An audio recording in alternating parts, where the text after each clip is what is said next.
All right, welcome back to the channel, everybody. I think I have 4 stories. Short ones for you. First one is from CDO Life. The Texas Department of Public Safety is seeking the public's help in identifying a semi-truck that kept driving after striking a car during an unsafe lane change.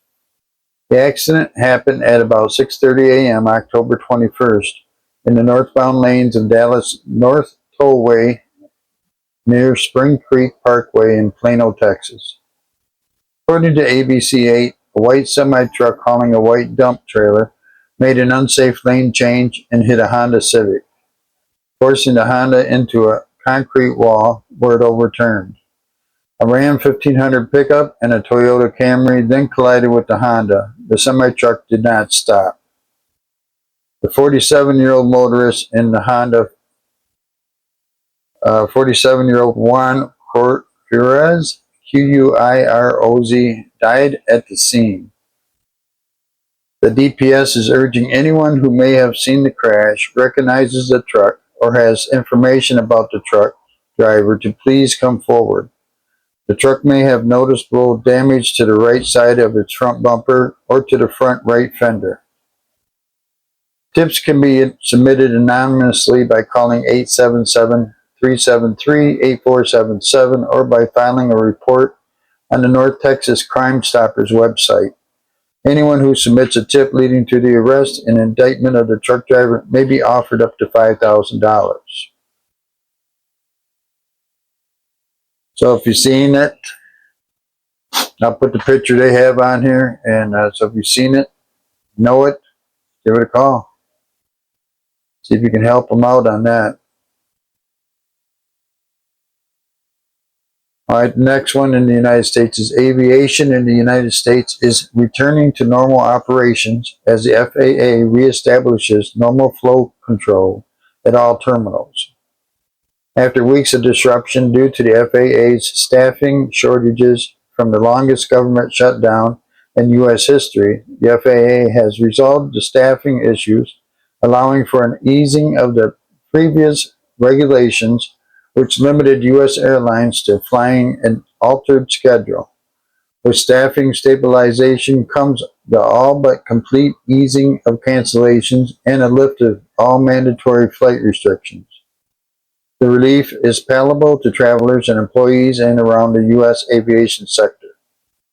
Federal Aviation Administration, FAA, has officially lifted all flight reduction orders at 40 major airports across the United States, signaling the return to normalcy after weeks of disruptions caused by staff shortages. Starting Monday, regular flight schedules will resume, ending an era of unprecedented operational limitations that began on November 7th. So hopefully you can start flying around normally again. Getting to where you got to go. Stuff like that. All right, this next one, Tomb Aiders. So in Paris, France is offering unusual incentives to residents willing to help restore the final resting places of the city's luminaries. The opportunity to be buried alongside them.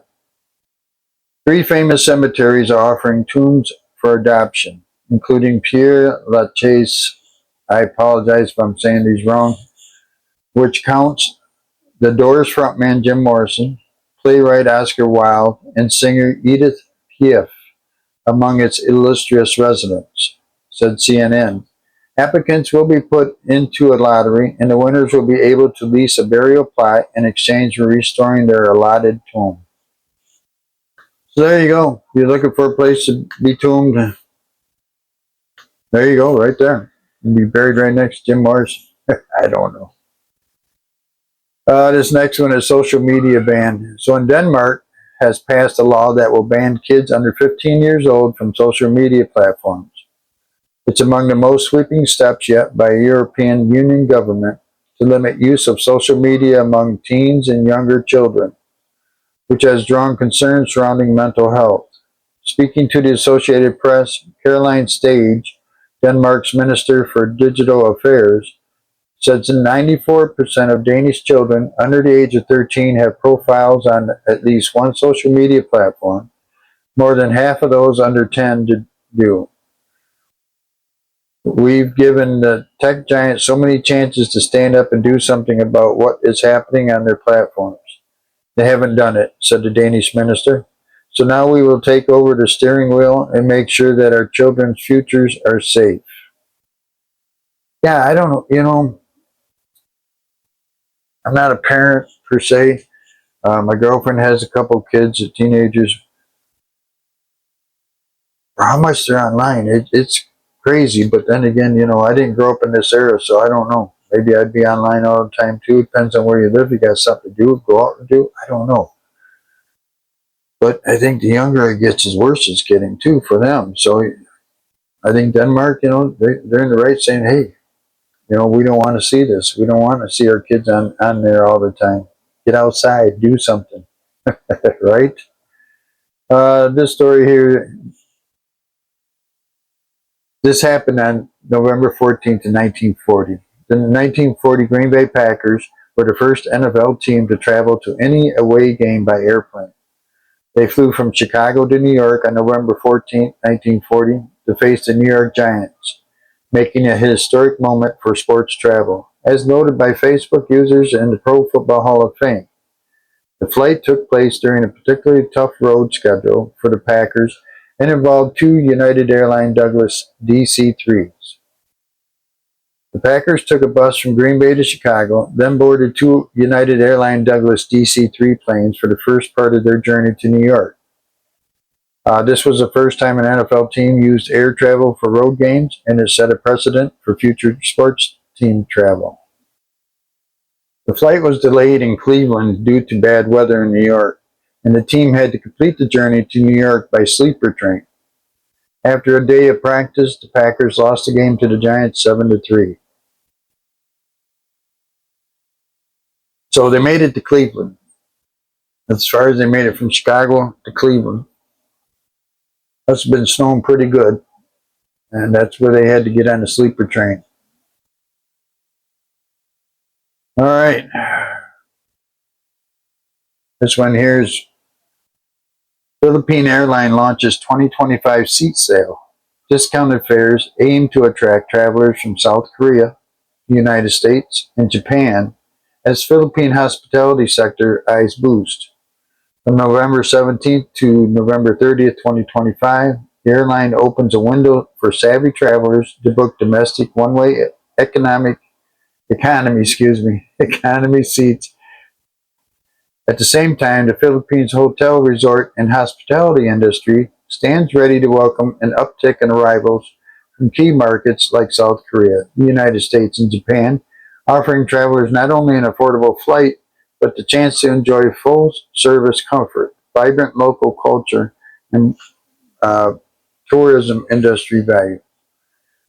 Philippine Airline initiates 2025 seat sale discount tickets target South Korea, U.S., and Japan as Philippine hospitality sector anticipates growth.